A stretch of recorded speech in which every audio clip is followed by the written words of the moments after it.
हाय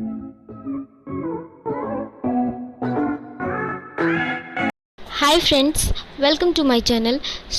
जो हमारा एफसीआई का सीरीज़ चल रहा है और यूपीएससी एग्रीकल्चर ऑप्शनल का सिलेबस का जो भी कंटिन्यू में रख रही हूँ, जो सिलेबस हैं उनके टॉपिक्स को, तो यहाँ पर हमने अभी एग्रीकल्चर इकोनॉमिक के 2 से 3 टॉपिक कवर कर लिए हैं। एग्रीकल्चर का भी 2 टॉपिक कवर किया था। नाउ नेक्स्ट टॉपिक एग्रीकल्चर का ले रही हूँ। जैसा कि आपको पता है सिलेबस में आपके हैं कि इन्वायरमेंटल जो भी पॉल्यूशन है और उससे रिलेटेड जो हज़ार्ड जो कि प्लांट और एनिमल्स के हेल्थ को मतलब अफेक्ट करते हैं, ऐसा सिलेबस में एक पॉइंट है, ठीक है, मतलब टॉपिक है। तो जो मैं यहाँ पर ये नहीं बताऊँगी कि सॉइल पोल्यूशन क्या होता है, नॉइज़ पोल्यूशन क्या होता है, वाटर पोल्यूशन क्या होता है, क्योंकि ये सारे आप जो है 10th 9th 8th से पढ़ते आ रहे हैं और इसके नोट्स भी इजीली अवेलेबल हो जाएंगे। एनसीईआरटी के नोट्स और भी अच्छे अच्छे नोट्स आपको नेट पे अवेलेबल हैं, ठीक है। और आपको नहीं मिलेगा तो मैं अपने जो टेलीग्राम चैनल है उस पर शेयर भी कर दूँगी। बट यहाँ पर मेन जो नहीं मिलता पॉइंट्स और जो मोस्टली स्टूडेंट मुझे पूछते हैं कि प्लांट को मतलब प्लांट से कैसे रिलेटेड है पॉल्यूशन, मतलब प्लांट के हेल्थ को किस तरह से डैमेज कर रहा है। तो जनरली हमारे पास पॉइंट्स नहीं रहते एग्ज़ाम में अगर आ गया तो आज का वीडियो बेसिकली प्लांट्स के ऊपर है कि प्लांट्स को कैसे अफेक्ट करता है जो पॉल्यूशन है, या हम कहेंगे एक वर्ड में तो कि प्लांट पॉल्यूशन क्या होता है बेसिकली। तो मैं इसको जो है आज इस वीडियो में डील करूँगी। वीडियो अच्छा लगेगा तो लाइक कर लीजिएगा, चैनल को सब्सक्राइब कर लीजिएगा और नोटिफिकेशन जो बेल आइकन है उसको क्लिक कर लीजिएगा ताकि आपको पूरे जो भी मेरी वीडियोज़ हैं उनकी नोटिफिकेशन मिलते रहें। और टेलीग्राम चैनल को ज्वाइन कर लीजिएगा जिससे ये PDF आपको वहाँ पर आप डाउनलोड कर पाएँ, ठीक। तो वीडियो स्टार्ट करते हैं हम अपना। सबसे पहली चीज़ कि ये प्लांट पॉल्यूशन जो मैंने वर्ड बोला वो क्या है, या फिर effect of the pollution on plants, ये क्या होता है बेसिकली, किस तरह से अफेक्ट कर रहा है। जो प्लांट्स रहते हैं वो पॉल्यूशन से क्या होते हैं, अफेक्ट होते हैं, जो कि बहुत सारे मतलब बहुत ही काइंड ऑफ सोर्स या माइरिड ऑफ द सोर्स से आता है, ठीक है। तो यहाँ पर it could be like air pollution. तो सबसे पहला पॉइंट है कि प्लांट्स वेरियस मतलब सोर्सेज जो रहते हैं, बहुत सारे ऐसे माध्यम है जिससे कि प्लांट जो हैं अफेक्ट होते हैं। पॉल्यूशन के भी बहुत सारे प्रकार रहते हैं, जैसे सॉइल से, वाटर से, एयर से, इन सभी से जो सॉइल है वो पॉल्यूटेड हो रहे हैं। तो जैसा कि यहाँ पर मेंशन ही है, air pollution, water pollution, land and soil pollution and even the light pollution, all of which have adverse effect on the plant, ठीक है। लाइट का भी आपने कभी ज़्यादा सुना नहीं होगा बट लाइट भी अफेक्ट करता है। This is a detail explanation of the how this pollution affect the plants, जो कि हम अभी देखेंगे। तो अब मैं बता रही हूँ वो पॉइंट्स अब नोट डाउन कर लीजिएगा। सबसे पहला है लीफ का जो स्ट्रक्चर है वो डैमेज होता है बिकॉज ऑफ दिस पॉल्यूशन। तो ओके, ये एक जनरल पॉल्यूशन का जो अफेक्ट है प्लांट के ऊपर वो बता रही हूँ। फिर मैं वाटर का क्या अफेक्ट है, सॉइल पॉल्यूशन का क्या अफेक्ट है, ऐसा भी मैंने रखा है यहाँ पर पॉइंट्स, तो आपके लिए ये हेल्पफुल हो जाएगा। तो लीफ स्ट्रक्चर डैमेज होता है। लीफ स्ट्रक्चर क्यों और किस तरह से डैमेज होता है, जैसा कि आपको पता है जितने भी ग्राउंड लेवल के जो भी पॉल्यूटेंट्स हैं, पॉल्यूटेंट्स मतलब जो पॉल्यूशन क्रिएट करते हैं, वो जो भी कण हैं या माध्यम है या जो भी गैसेस हैं, ठीक है, या तो पार्टिकल होगा या तो गैसेस होगा। तो लाइक ओजोन आपको पता है कि बहुत हार्मफुल होता है, ठीक है। जो भी है प्लांट के लिए हार्मफुल होता है यहाँ पर मैं जो बोलूँ, but in case of UV rays के लिए हमारे मतलब ह्यूमन बॉडी के लिए बोला जाए तो ओजोन लेयर जो है यूवी रेस को आने से रोकती है। तो यहाँ पर मैं प्लांट की बात कर रही हूँ इसीलिए इसको पॉल्यूटेंट्स बोला गया है। तो ozone and physically damage the plant leaves the causing the chlorosis और an abnormal yellowing of the leaves.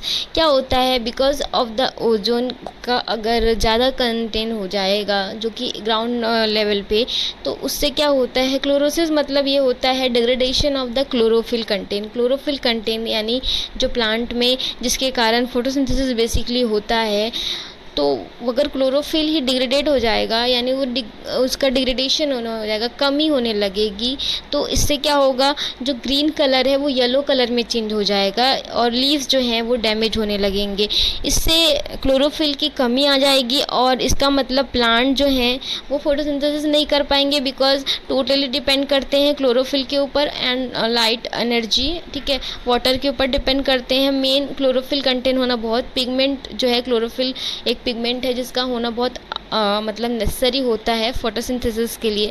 तो जब डिफिशियंसी होगी क्लोरोफिल की, तो उससे क्या होगा, प्लांट जो है वो उनके पास नहीं, मतलब वो अवेल नहीं रहेंगे कि वो अपना खुद का फूड बना पाएँ, तो ये प्रॉब्लम आएगा यहाँ पर। और अगर हायर कंसंट्रेशन रहेगा ओजोन का, तो प्लांट क्या होगा, वो simply they will be die due to the too much exposure के कारण, क्योंकि उतना प्लांट नहीं बर्दाश्त कर पाएंगे। सेकेंड पॉइंट है फ्लावरिंग में डिले होता है, फ्लावरिंग लेट होने लगती है। और किस तरह से होती है, क्या होता है, जब प्लांट स्ट्रेस कंडीशन में रहता है ना, मतलब कोई चीज़ की तो कमी है तो अधिकता है, तो जो स्ट्रेस कंडीशन है या स्ट्रेस जो प्लांट रहता है उनमें फ्लावरिंग नहीं हो पाती अच्छे से, या वो फ्लावरिंग नहीं कर सकते, ठीक है, क्योंकि it will use all the resources it has to fight and survive the threat, क्योंकि वो अपना जितना भी रिसोर्सेज हैं उनके पास उसका यूज़ करके वो क्या कर रहे हैं, जो भी उसके आसपास थ्रेट्स हैं उनसे सर्वाइव कर रहे हैं, उनसे फाइट कर रहे हैं, तो वो अवेल नहीं है कि वो फ्लावरिंग कर पाएँ। For instance, most plant exposed to the vehicle exhaust delay in the flowering as they are fighting the emission। जैसा कि आपको पता है, जो सड़क के आसपास के जो खेत रहते हैं, यानी आसपास जहाँ पर ऐसे रोड साइड जो फील्ड्स रहते हैं, वहाँ पर बिकॉज ऑफ जो हमारे गाड़ियाँ हैं उनसे निकलने वाले जो धुएँ हैं, उनमें बहुत सारे गैसेस रहती हैं जो कि हार्मफुल होता है जो फ्लावरिंग है या क्रॉप के लिए। तो उससे क्या होता है, डिले हो जाता है फ्लावरिंग में, जिससे कि क्रॉप का इल्ड अफेक्ट होता है। थर्ड जो पॉइंट है कि रूट डैमेज होना। रूट किस तरह से डैमेज होता है, जैसे कि सॉइल अगर इरोटेड हो रहा है, ठीक है, एसिडिक सॉइल हो गया, यानी उसका पीएच बिलो द 7 चले गया है, तो either from the soil pollution और एसिड रेन, जो सल्फ्यूरिक एसिड अगर एसिड वाटर के साथ अगर आता है धरती पे, दैट इज़ एसिड रेन जो होता है, ठीक है, अम्ल वर्षा, उससे भी सॉइल जो रूट है वो डैमेज होता है, because they create a complex scenario for plant which ends up the plant being unable to thrive. So जो एसिडिक कंडीशन रहता है, इससे क्या होता है, जहाँ पर अगर पीएच लो होगा तो याद रखना एल्युमिनियम कंटेंट बढ़ेगा, एल्युमिनियम आयन बढ़ेंगे सॉइल में, और ये एल्युमिनियम आयन जो करते हैं रूट सिस्टम जो रहता है उसको डिस्ट्रॉय करते हैं, उसको ख़त्म करने लगते हैं, और जो भी अदर इम्पॉर्टेंट न्यूट्रिएंट्स रहते हैं उनका अपटेक नहीं हो पाता प्लांट्स में, जिससे कि डिफिशियंसी आएगी और प्लांट अल्टीमेटली डेथ कंडीशन में पहुँच जाएगा। नाउ फोर्थ जो है स्टोमेटा डैमेज। स्टोमेटा का मेन काम है जो भी ट्रांसपिरेशन प्रोसेस होता है उसको कंट्रोल करता है। ज़्यादा पानी निकल जाएगा तो फिर प्लांट जो है वो सर्वाइव नहीं कर पाएंगे। एक लिमिट रहता है ट्रांसपिरेशन का भी, जो कि स्टोमेटा के ओपन एंड क्लोजिंग मैकेनिज्म पर डिपेंड करता है। तो स्टोमेटा जो रहते हैं ये क्या रहते हैं, जो लीव्स रहते हैं उनमें टीनी पोर्स रहते हैं, यानी छोटे छोटे छिद्र बोल सकते हैं हम, लीव्स में पाए जाते हैं, एंड ये एक्ट करते हैं as site of gas exchange between the plant and atmosphere. तो ट्रांसपिरेशन प्रोसेस जो होती है वो इसी से होती है, क्योंकि ये एटमॉस्फेयर एंड जो आपका लीफ है या प्लांट है उनमें जो गैसेस है उनका एक्सचेंज यानी आदान प्रदान करने में बेसिकली एक रोल प्ले करते हैं। Pollution impact on a plant surface और स्ट्रक्चर। सो जैसे कि अपने पहला पॉइंट में पढ़ा, लीफ में ये अफेक्ट पड़ रहा है, तो they reduce the size of the stomata. और अगर छिद्र का साइज़ छोटा हुआ यानी स्टोमेटा का साइज़ छोटा हुआ तो गैसेस का एक्सचेंज है वो प्रॉपरली नहीं हो पाएगा, या वो क्या हो जाएगा, गैसेस जो है वो प्रॉपरली एक्सचेंज नहीं होने से ट्रांसपिरेशन रेट पे अफेक्ट पड़ेगा। So when gas exchange is compromised photosynthesis slow. तो फोटोसिंथेसिस स्लो होगा तो फूड मटेरियल नहीं बनेगा और प्लांट जो है वो अफेक्ट होंगे। तो stomata because of the pollution stomatal जो पोर्स रहते हैं वो स्मॉल होने लगते हैं। बेसिक पॉइंट यहाँ पर ये है। नाउ मैंने जैसे बताया कि मैं पॉइंट वाइज बताती हूँ आपको कि अलग अलग पॉल्यूशन कैसे अफेक्ट करते हैं, ठीक है। तो how does air pollution affect the plants? तो एयर पॉल्यूशन किस तरह से प्लांट को अफेक्ट करता है, बेसिकली अगर हम जानना चाहेंगे तो एयर पॉल्यूशन कैसे अफेक्ट कर रहा है प्लांट्स को? फर्स्ट है damaging the plants. Okay, plant को जो एयर पॉल्यूशन है the means introduction of harmful chemical into the air like the sulphur, nitrogen oxide और कार्बन ऑक्साइड। ठीक है, मतलब कि हमको पता है एयर में जो भी अगर हार्मफुल केमिकल गैसेस जो कि विभिन्न जो कारखाने हैं और ऐसे इंडस्ट्रीज से जो भी गैसेस रिलीज़ होता है वो जो है एटमॉस्फेरिक जो गैस का एक बैलेंस होता है उसको डिस्टर्ब करता है, और ये जब बैलेंस डिस्टर्ब होगा तो वो प्लांट पे भी अफेक्ट करेगा, क्योंकि इस केमिकल्स के कारण प्लांट जो है उनमें क्या हो रहा है, डैमेज होता है।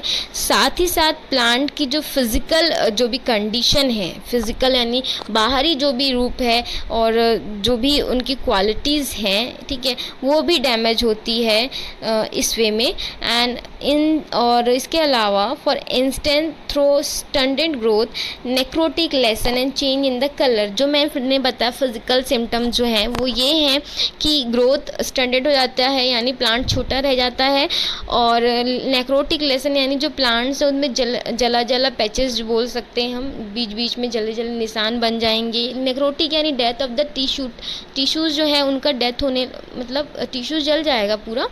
एंड कलर में चेंज यानी कि येलो होने लगेगा प्लांट, क्लोरोफिल क्योंकि कमी होने लगती है। ठीक है, तो कलर में चेंज क्या रिप्रेजेंट करता है? कलर में चेंज रिप्रेजेंट होता है बाय द क्लोरोसिस यानी क्लोरोफिल की कमी से। So which is when plant leave turn yellow और समटाइम रेडिंग और मॉटलिंग और ब्रॉन्जिंग। तो ये सारे सिम्टम हैं आपके कलर चेंजेस के, तो याद रखना आप लोग। Now second is the obstructing a plant growth. Ozone जो है ये आपको पता है, ओजोन लेयर में क्या हो रहा है, उनके जो होल है उनमें होल जो है अपर एटमॉस्फेयर में वो बढ़ रहा है। अगर ये होल बढ़ने लगेगा तो जो भी यूवी रेज़ हैं वो डायरेक्टली अर्थ पे आ जाएंगे, क्योंकि ओजोन लेयर यूवी रेज़ को डायरेक्टली अर्थ पे आने से रोकता है। तो जो भी आपका पॉल्यूशन बढ़ रहा है तो ये ओजोन लेयर का जो भी डिग्रेडेशन हो रहा है यानी होल जो बढ़ रहा है, तो इससे क्या हो रहा है कि डायरेक्ट यूवी रेज़ प्लांट को आकर प्लांट के जो रेस्पिरेशन सिस्टम है और स्टोमेटा है, फोटोसिंथेसिस है, ये सारी चीज़ों को अफेक्ट कर रहा है, जिससे प्लांट प्रॉपर्ली रेस्पिरेट नहीं कर पाएगा और स्टोमेटा का वर्क अपना नहीं कर पाएगा और फोटोसिंथेसिस भी नहीं हो पाएगी और प्लांट का जो ग्रोथ है वो भी कम होगा। तो ये सारा जो भी वर्क है ये because of the ozone layer में जो होल बढ़ रहा है और जो भी यूवी रेज़ है यानी अल्ट्रा वायलेट जो रेज़ आ रही हैं डायरेक्टली एटमॉस्फेयर में, तो ये डैमेज क्रिएट कर रहा है प्लांट को। Now third is the reduced yield and damage to crop. आपको पता है कि प्लांट्स क्या करते हैं, वो जो भी पॉल्यूटेंट्स हैं जो हमारे एयर में है अवेलेबल हैं, जो एयर को मतलब पॉल्यूशन क्रिएट कर रहे हैं एयर में, ऐसे जो पॉल्यूटेंट्स रहते हैं प्लांट उनको अवशोषित कर लेते हैं एयर से। ठीक है, मेकिंग द एयर क्लीनर बनकर ये क्या करते हैं, प्लांट एब्जॉर्ब कर लेते हैं। So with a build up to too many pollutants plant में fail to grow as they should, they including being unable to perform photosynthesis.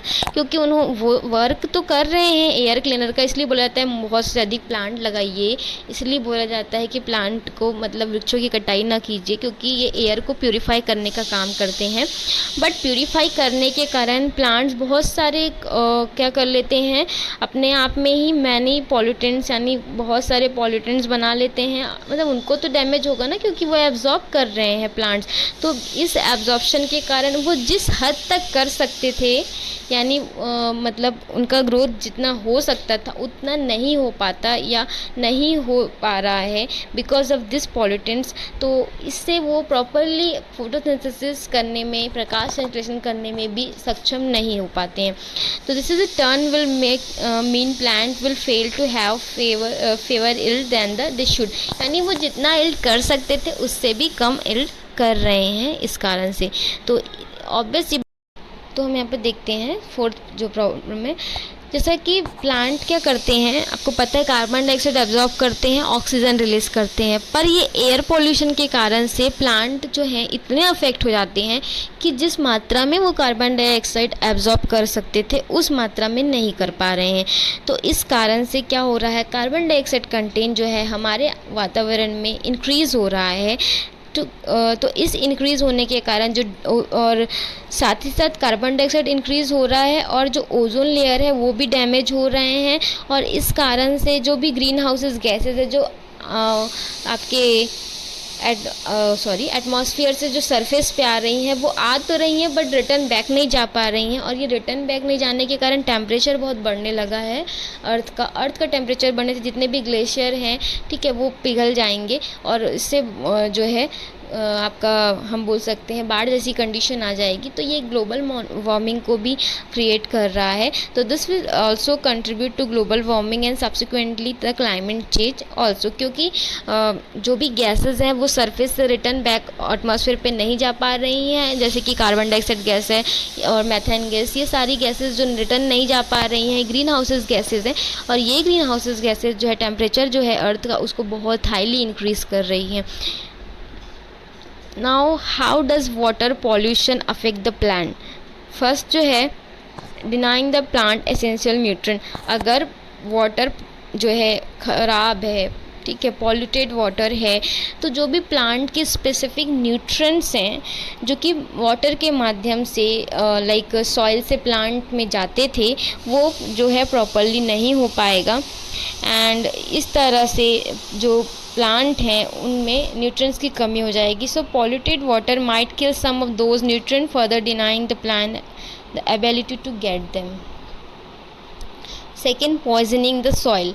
Water जो है आपको पता है अगर हम सिंचाई करेंगे ख़राब वाटर से, पॉल्यूटेंट वाटर से, तो वो सॉइल को भी अफेक्ट करेगा। So water pollution will introduce the toxin that are harmful to plant and like जो भी आपके टॉक्सिन जो हैं किस में अवेलेबल हैं, जो वाटर में अवेलेबल हैं वो एक्यूमुलेट हो जाएंगे सॉइल में और सॉइल के लिए एज अ पॉइजन यानी वो जहर का रूप हो जाएगा एक तरह से। और फिर हम अगर उस सॉइल पे क्रॉप लगाएंगे तो वो क्रॉप भी फेल होगा। So this will in turn the negatively affect the solubility of the essential nutrient and ion like magnesium, calcium, potassium, which are particularly vital for the proper growth and development। आपको पता है micronutrient है आपका nitrogen, phosphorus and potassium, और secondary में फिर आपका जो है कैल्शियम और सल्फर, ठीक है, ये आते हैं बेसिकली। तो क्या होता है इसका नेगेटिव इफेक्ट डायरेक्टली जो न्यूट्रिएंट अपटेक पे पड़ता है। प्रॉपरली जो एसेंशियल न्यूट्रिएंट्स रहते हैं वो प्लांट अपटेक नहीं कर पाते हैं, जिससे कि अगर मेन आपको भोजन, आपको पता है ना, रोटी दाल और सब्जी ये आपकी बेसिक नीड है, राइस, मतलब ये सारी चीज़ें 4-5 चीज़ें जो आपके डाइट पे रहना बहुत ज़रूरी है। भले आप अदर चीज़ें खाएं बट ये एक संतुलित डाइट के लिए बोल सकते हैं, बैलेंस डाइट के लिए आपको लेना पड़ता है। उसी तरह प्लांट अगर बैलेंस डाइट नहीं लेगा तो प्लांट का ग्रोथ भी स्टैंडर्ड हो जाएगा और प्लांट वीक हो जाएगा और ग्रोथ उसका जो प्रॉपर एल्ड है वो भी नहीं होगा। Now third is the facilitating the growth of the reveal plants, ठीक है, या राइवल प्लांट्स। सो प्लांट जो है जो भी आपका वाटर पॉल्यूशन है, they give rice and ample room for the other plant to grow। okay, so this new plants they may not be native to a region and they could be detrimental to the existing plant। यानी हमारा main crop जो grow होना चाहिए वो तो नहीं होगा but because of this जो टॉक्सिक मटेरियल है प्लांट वाटर में, उसके कारण कुछ अनवांटेड प्लांट ग्रो होंगे जो हमारे नेटिव प्लांट्स नहीं रहेंगे, यानी हमारे मे बी वो उस पर्टिकुलर रीजन के नेटिव प्लांट्स नहीं हैं और वो जो हमारे पहले से उस रीजन के जो नेटिव और एग्जिस्टिंग जो प्लांट थे यानी जो एग्जिस्ट कर रहे थे वहाँ पर उस प्लांट से कॉम्पीट करने लगेंगे बेसिकली। सो दिस ये अगर एक वर्ड में मैं बोलूँ तो ये खरपतवार या वीट कहलाएंगे। They will grow well because the nutrient they require for survival are collected in the polluted water. उनको तो वीट को उनको कभी हम यूरिया फर्टिलाइज़र ऐसे डालते हैं क्या वीट को, पर उनकी ग्रोथ हमारे मेन क्रॉप से अच्छी रहती है। तो वो उनको जिस प्रकार का मतलब नीड है वो सारे जो न्यूट्रिएंट है वो पॉल्यूटेड वाटर में अवेलेबल हैं, तो उनकी तो अच्छी ग्रोथ होगी बट हमारे जो मेन प्लांट्स है उसकी ग्रोथ नहीं होती है। तो यहाँ पर ये प्लांट पॉइंट है। फोर्थ पॉइंट है यहाँ पर killing and harming the plants. Water pollution जो भी प्लांट के आसपास का जो ग्रोइंग कंडीशन है, ठीक है, आसपास का जो वातावरण है, जिसके अगर अच्छा वातावरण है तो प्लांट की ग्रोथ जल्दी जल्दी होती है। तो अगर ये मतलब चेंज होगा तो प्लांट का जो ग्रोथ है वो अफेक्ट होगा। सो इसमें जैसे कि हम बोल सकते हैं कौन कौन से कंडीशन है, जैसे कि eroding the necessary nutrient and bringing in a new and hazardous one. तो ये this mean the normal growth of the plant they will be affected and the plant themself will be harmed. तो यहाँ पर ये है क्योंकि वो खुद ही न्यूट्रिएंट अपटेक नहीं कर पा रहा है तो प्लांट अपने आप को ऐसे ही हार्मफुल मतलब हार्म पहुँचा रहा है। If the condition is persistent the plant will eventually die. अगर एक मतलब कंटिन्यू ये कंडीशन ऐसी ही रहती है तो प्लांट जो है लास्टली वो मर जाएगा। So water pollution they can also alter the plant surrounding pH level such as like acid rain which also harm and kill the plant। मैंने आपको बताया जहाँ पर एसिडिक कंडीशन होगी सॉइल में, अगर पीएच सॉइल का लो होने लगेगा तो उससे क्या होगा, लो पीएच यानी एसिड सॉइल, हाई पीएच यानी एल्कलाइन और सलाइन सॉइल। तो दोनों ही कंडीशन में डिफरेंट जो मतलब अनवांटेड आयंस हैं वो एक्यूमुलेट होंगे, तो ये जो है प्लांट्स की ग्रोथ को रोक देंगे पूरे तरीके से। Now how does the soil pollution affect the plants. तो ये सॉइल पॉल्यूशन वाला पोर्शन और थोड़ा सा और भी है कि लाइट पॉल्यूशन कैसे अफेक्ट करता है, जो कि मैं आपको नेक्स्ट वीडियो में, और एसिड रेन, ठीक है, 3 अभी बचे हुए हैं जो कि प्लांट्स को अफेक्ट करते हैं। तो अभी हमने एयर देखा, वाटर देखा और कुछ जो जर्नल देखे, क्योंकि वीडियो बहुत लंबा हो जाएगा तो इसलिए मैं नेक्स्ट वीडियो में मतलब 2 वीडियो में इसको कवर कर दूँगी। सो ये PDF में शेयर कर दूँगी, टेलीग्राम से ज्वाइन कर लीजिएगा, मतलब वहाँ से डाउनलोड कर लीजिएगा। So thank you for watching this video.